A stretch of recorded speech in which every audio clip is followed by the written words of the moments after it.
Hi sir, welcome to our channel. Present మనతో పాటు దాము బాలాజీ గారు సీనియర్ జర్నలిస్ట్ ఉన్నారు. వారితో ఒకసారి మాట్లాడదాం. నమస్కారం సార్. నమస్తే. సార్, పాకిస్తాన్ మీద ఆఫ్ఘనిస్తాన్ ఒక బాంబ్ బ్లాస్ట్ అయితే చేసింది. సో ఇప్పుడు దానికి దీటుగా ఇటు పాకిస్తాన్ కూడా ఆఫ్ఘనిస్తాన్ మీద దాడులు చేయడం అయితే మొదలుపెట్టింది. ఒక యుద్ధ వాతావరణం అయితే రెండు దేశాల మీద అయితే కనిపిస్తూ ఉంది. ఇప్పుడు మరి యుద్ధం జరిగే అవకాశాలు కనిపిస్తున్నాయా? ఏం జరుగుతుంది ఇటు పాకిస్తాన్ కి ఆఫ్ఘనిస్తాన్ కి మధ్య?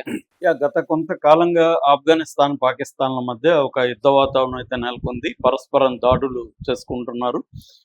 ప్రధానంగా ఆఫ్ఘనిస్తాన్ లో ఉంటున్న కొంతమంది తీవ్రవాదులు, మిలిటెంట్స్ పాకిస్తాన్ భూభాగంలోకి వచ్చి వాళ్ళ మిలిటరీ స్థావరాల మీద, మసీదుల మీద సూసైడ్ బాంబింగ్స్ అనేవి జరుపుతున్నారు. గతంలో ఇస్లామాబాద్లో ఒక మసీదులకి ఒక సూసైడ్ బాంబర్ వచ్చి తనను తాను పేల్చుకున్నాడు. దాంతో వాళ్ళు చాలామంది చనిపోయారు, వందల మంది గాయపడ్డారు. ఇప్పుడు మొన్న ఒక ఇది జరిగింది. అదేంటంటే అక్కడ పంజాబ్ ప్రావిన్స్, అది పంజాబ్ ప్రావిన్స్లో బక్కార్ జిల్లా అంటారు. ఈ బక్కార్ జిల్లాలో ఒక మిలిటరీ చెక్ పోస్ట్ ఉంది బార్డర్ ఏరియాలో. ఆ మిలిటరీ చెక్ పోస్ట్ దగ్గర అనేక మంది పాకిస్తానీ సైనికులు కాపలా కాస్తున్నారు. సడన్ గా 7 గంటల రాత్రి ఒక పొడవాటి వ్యక్తి ఒక నల్ల శాలువ కప్పుకొని వేగంగా నడుచుకుంటూ వచ్చాడు. కెమెరాలు ఇవన్నీ కూడా రికార్డ్ అయింది.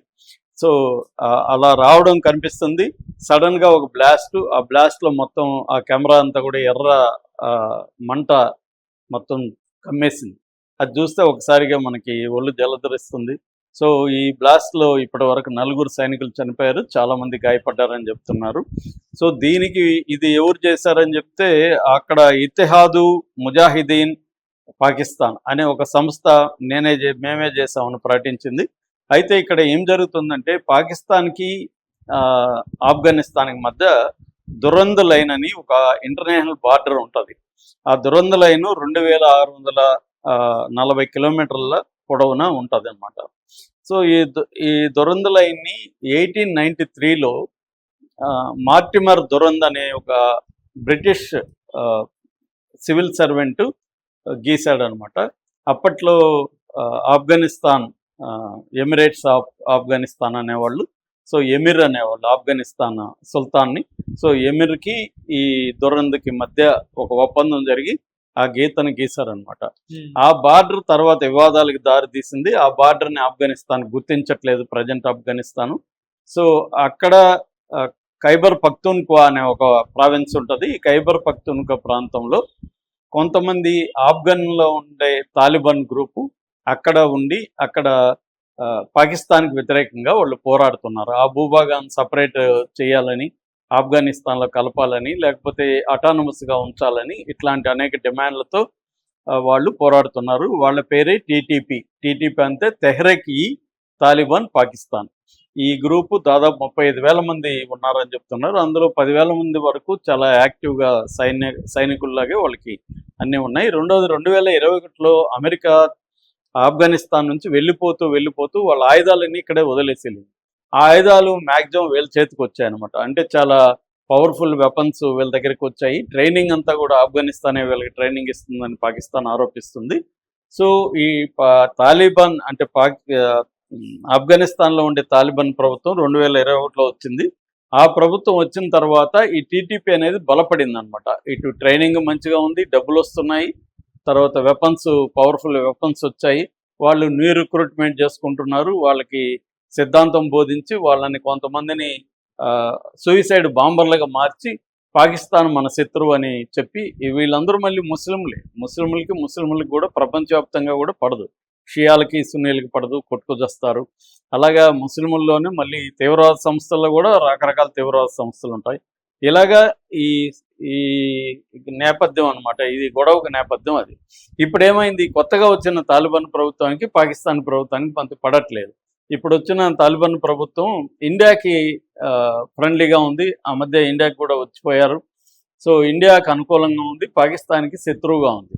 సో పాకిస్తాన్ ఇప్పుడు 2 రకాల అతిపెద్ద ప్రమాదాన్ని, ఇంటర్నల్ ప్రమాదాన్ని ఎదుర్కొంటుంది. ఒకటేమో టీటీపీ, నేను ఇందాక చెప్పిన ఈ తాలిబాన్ గ్రూపు. రెండోదేమో బిఎల్ఏ, బలూచ్ లిబరేషన్ ఆర్మీ. ఎందుకంటే పాకిస్తాన్ ఆల్రెడీ ఎకనామిక్ క్రైసిస్లో ఉంది. ఎకనామిక్ క్రైసిస్ నుంచి బయటపడడానికి 2 రకాలుగా పాకిస్తాన్ కి హెల్ప్ దొరికింది. ఒకటేమో ఐఎంఎఫ్ ఇప్పటి వరకు 24 సార్లు బెయిల్అవుట్ ప్యాకేజీలు ఇవ్వడం ద్వారా పాకిస్తాన్ని ఎకనామిక్ కొలాప్స్ నుంచి రక్షిస్తుంది. మొన్న మనకి ఆపరేషన్ సింధూర్ టైంలో కూడా $4 బిలియన్ రిలీజ్ చేసింది. మొత్తం $7 బిలియన్ ప్యాకేజీ ప్రకటించింది. మరోవైపు చైనా $30 బిలియన్ అప్పు ఇచ్చింది. ఇంకొక $70 బిలియన్ ఇన్వెస్ట్ చేసింది పాకిస్తాన్లో. చైనా పాకిస్తాన్ ఎకనామిక్ కారిడార్ అనేది సిపెక్ అంటారు. ఆ సిపెక్ని చేసింది అనమాట అక్కడ. అది చైనా ఏంటంటే దాదాపు 150 దేశాల్లో బెల్ట్ అండ్ రోడ్ ఇనిషియేటివ్ అని ఒక ప్రోగ్రామ్ చేస్తుంది. ఇన్ఫ్రాస్ట్రక్చర్ ప్రాజెక్ట్స్ని ప్రధానంగా చేస్తుందన్నమాట. అందులో భాగంగా పాకిస్తాన్లో కూడా $70 బిలియన్ పెట్టుబడి పెట్టింది. ఈ రెండు వల్ల పాకిస్తాన్ కొంతవరకు ఎకనామిక్ క్రైసిస్ నుంచి బయటకు వచ్చింది. కానీ వాళ్ళకి ఇప్పుడు ఇటు బిఎల్ఏ ఇటు టీటీపీ ఈ రెండు వైపులా ఈ రెండు సంస్థలు పాకిస్తాన్ మీద నిరంతరం అటాక్ చేస్తున్నాయి. ఈ మధ్య కూడా బిఎల్ఏ కొంతమంది పాకిస్తాన్ సైనికుల్ని కూడా ఎత్తుకుపోయింది. వాళ్ళని హోస్టేజెస్గా పట్టుకుంటే పాకిస్తాన్ వాళ్ళు మా సైనికులు కాదని చెప్పి డిక్లేర్ చేసేస్తే ఆ సైనికులంతా కూడా బాధపడుతూ వాళ్ళ ఐడి కార్డులు చూపించి మేము మీ సైన్యంలోనే కదా ఉన్నాం, ఇలా కాదంటారు ఏంటని వాళ్ళు షాక్ అయ్యారు. ఇలాగా ఒకవైపు ఏమో బిఎల్ఏ చేస్తుంది, మరోవైపు ఖైబర్ పఖ్తూన్ఖ్వా ప్రావిన్స్ వైపు ఏమో ఈ టీటీపీ చేస్తుంది.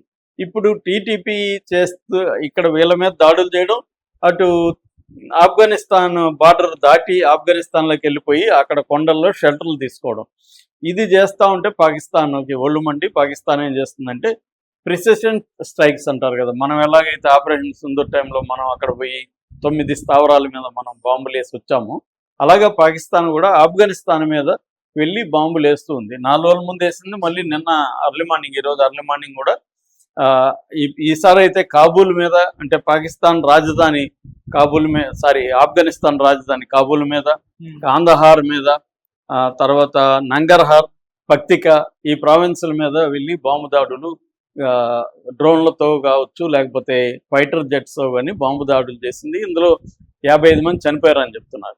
దానికి నిరసనగా ఇటు ఆఫ్ఘనిస్తాన్ సైన్యం పాకిస్తాన్ వాళ్ళని సైనికుల్ని కొంతమంది మేము చంపాము, కొంతమందిని పట్టుకొచ్చామని వీళ్ళు చెప్తున్నారు. ఇక్కడ మళ్ళీ యుద్ధంలో ఏం జరుగుతుందంటే ఫస్ట్ క్యాజువాలిటీ ఈజ్ ట్రూత్ అంటారు. మామూలుగా యుద్ధంలో ఫస్ట్ గాయపడేది అంటే సత్యం అని, అంటే ఎవరు నిజం చెప్తున్నారు ఎవరికి తెలియదు. మనకు కూడా అప్పుడు ఆపరేషన్ సింధూర్లో మన విమానాలంతా కూల్చేసామని వాళ్ళు చెప్పారు, వాళ్ళ వైమానిక స్థావరాలను వాటిని ధ్వంసం చేశామని మన వాళ్ళు చెప్పారు. ఇలాగే ఎవరు నిజం చెప్తున్నారు అనేది పెద్ద ప్రశ్న.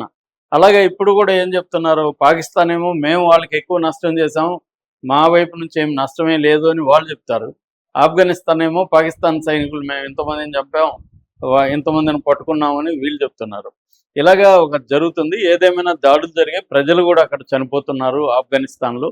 దీన్ని ఆఫ్ఘనిస్తాన్ ప్రభుత్వం తీవ్రంగా వ్యతిరేకిస్తుంది. Minister of national defence of Afghanistan కూడా ప్రకటించింది. అలాగే ఇటువైపు కూడా అసఫ్ అలీ జర్దారీ పాకిస్తాన్ ప్రెసిడెంట్ కూడా ప్రకటించాడు, మేము లొంగిపోము, మా ఓపికను ప్రశ్నించిన వీక్నెస్గా మీరు తీసుకోకండి అని చెప్పింది. దీంట్లో ఇండియాను కూడా వాళ్ళు పాకిస్తాన్ వాళ్ళు బదనాం చేస్తున్నారు. అంటే ఈ ప్లానింగ్ అంతా ఇండియానే చేస్తుంది, దాన్ని అమలు చేసేది ఆఫ్ఘనిస్తాన్ చేస్తుంది. ఇండియా ఆఫ్ఘనిస్తాన్ కలిసి పాకిస్తాన్ని అస్థిరపరచాలని, పాకిస్తాన్ని ఇబ్బంది పెట్టాలని ట్రై చేస్తున్నారు, టెర్రరిస్టులని వాళ్ళే తయారు చేస్తున్నారు అనేది పాకిస్తాన్ ఆరోపణ. నిజానికి ఇక్కడ ఐరనీ ఏంటంటే ఒకప్పుడు తాలిబాన్ టెర్రరిస్టులని తయారు చేసింది వీళ్ళే అనమాట, పాకిస్తాన్ వాళ్ళే. 2007, 2017 ఇది డార్కెస్ట్ ఎరా ఇన్ పాకిస్తాన్ అంటారు. అలాంటిది మళ్ళీ ఇప్పుడు మొదలైనట్టుగా తెలుస్తుంది. ఏదేమైనా పాకిస్తాన్కి ఇంటా బయట, ఎందుకంటే మొన్ననే ట్రంప్ కూడా పాకిస్తాన్ ప్రధానమంత్రి చచ్చిపోయి ఉండేవాడు, నేను కానీ ఆపకపోయింటే వాళ్ళు వచ్చి నా కాళ్ళు పట్టుకుంటే నేను మోడీకి చెప్పి యుద్ధాన్ని ఆపిచ్చానన్న సెన్స్లో మాట్లాడాడు. ఇది పాకిస్తాన్లో తీవ్ర